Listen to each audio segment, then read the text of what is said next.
Pemirsa Lampung TV, maling sadis memerkosa dan menghabisi karyawan warung sate di Desa Negara Tulang Bawang, Kecamatan Bunga Mayang, Lampung Utara, karena panik saat terpergok mencuri uang.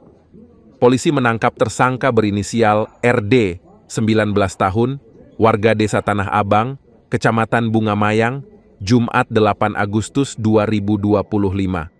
Tersangka bersembunyi di perkebunan Kampung Negeri Besar, Kecamatan Negeri Besar, Waikanan. Korbannya Desi Junia Safitri, 24 tahun, warga Dusun 5 Dorowati, Desa Penagan Ratu, Kecamatan Abung Timur. Kapolres Lampung Utara AKBP Dedi Kurniawan, Senin 11 Agustus 2025, mengungkap penangkapan RD atas dugaan pemerkosaan dan pembunuhan karyawan warung sate, Selasa 5 Agustus 2025 pukul 1.00 waktu Indonesia Barat.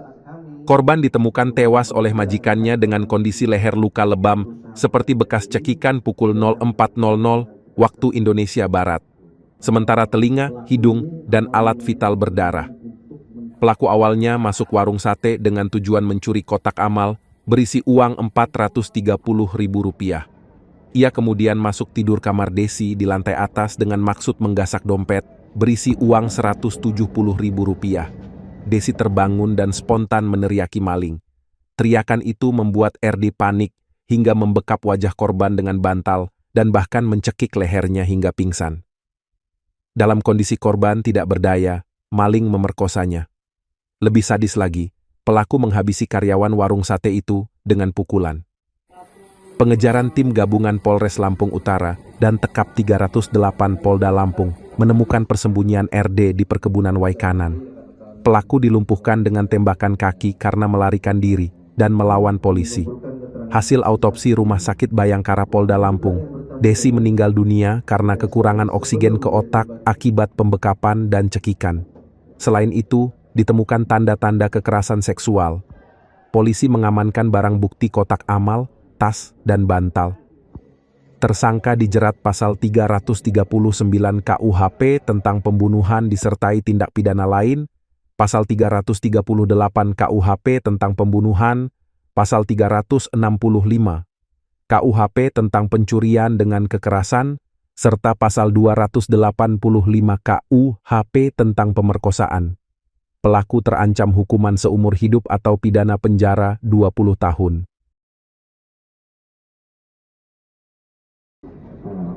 Hari Jumat malam itu, pelaku ini sempat makan di warung sate. Dia pesan lele, pecel lele. Dia duduk di dekat kotak infak. Dan dia sempat nongkrong di situ. Kemudian dia pulang. Malam sebelum kejadian, dia udah nggak ada uang. Dia kehabisan uang. Kemudian dia hilanglah.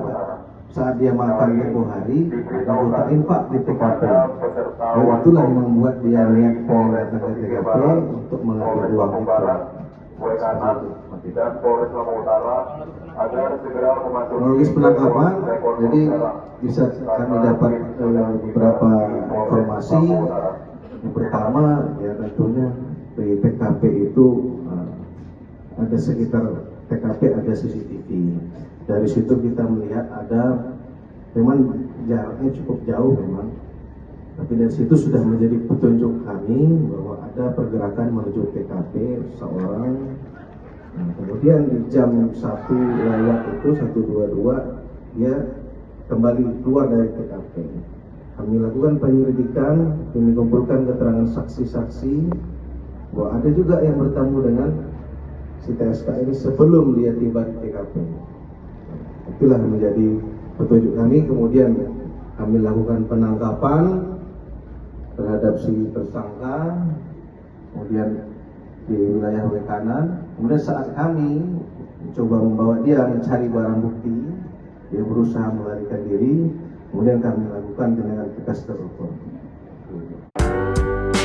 Syaraf kejepit hilang setelah sekali berobat.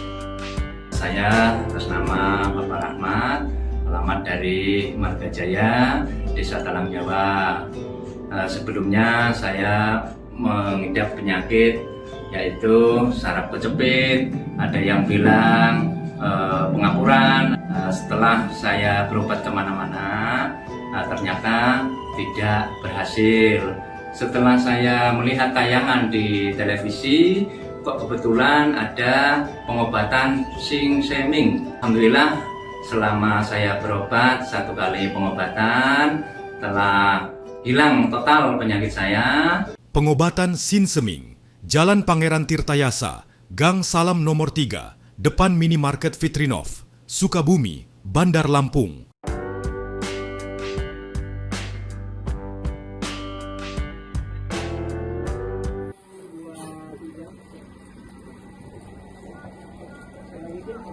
Pertama ditemukan sesosok jenazah atau mayat ya, pada saat itu sekitar pukul 4 pagi ya. Pada saat itu pemilik warung atau majikan daripada korban ya, jam 4 pagi seperti biasanya dia membangunkan karyawannya ya, dan karyawannya kebetulan adalah korban. Pada saat pemilik membangunkan, korban ini tidak ada respon, dan akhirnya majikan tersebut naik ke atas dan melihat korban sudah dalam kondisi tewas. Dan setelah itu kita melakukan olah TKP dan membawa korban untuk dilakukan otopsi. Dan hasil kemarin keterangan daripada otopsi bahwa korban meninggal akibat kurangnya suplai oksigen ke otak. Ini hasil yang disampaikan oleh dari pihak otopsi kemarin. Untuk modus operasi, modus operandi ya yang dilakukan oleh pelaku ini memang sangat sadis sekali. Ya, yang pertama dia melakukan niatnya adalah melakukan pencurian. Ya, awal mulanya dia ingin mencuri di rumah makan tersebut ya, yang pada saat awalnya dia ingin mencuri, namun pada saat itu dia tidak setelah dia korban masuk ke TKP ya, korban tidak mendapatkan uang pada saat itu di warung tersebut, dan pada saat itu korban naik ke atas ya, naik ke atas ke lantai atas. Di situ korban melihat pelaku melihat ada tas yang digantung di dinding. Akhirnya pelaku berniat untuk mengambil tas tersebut ya, yang disinyalir di situ ada dompet kuning milik korban ya. Pada saat si pelaku ingin mengambil tersebut, korban terbangun ya, dan mungkin karena spontan ya, akhirnya si pelaku ini membekap korban ya. Pelaku ini membekap korban ya. Setelah membekap korban pingsan, dan akhirnya pada saat itu juga si pelaku ini melakukan tindak pidana yaitu pemerkosaan terhadap korban ya. Setelah itu si pelaku ini mengambil uang yang ada di dompet korban yang tergantung di dinding. Setelah itu setelah mengambil uang itu, ternyata si korban pada saat itu terbangun ya dari pingsannya ya. Setelah terbangun dari pingsannya, mungkin akhirnya si pelaku ini membekap kembali korban dengan cara mencekek ya, leher korban, dan juga membekap dengan sebuah bantal, sehingga akhirnya korban lemas dan kemungkinan meninggal dunia ya. Adi Susanto melaporkan dari Lampung Utara.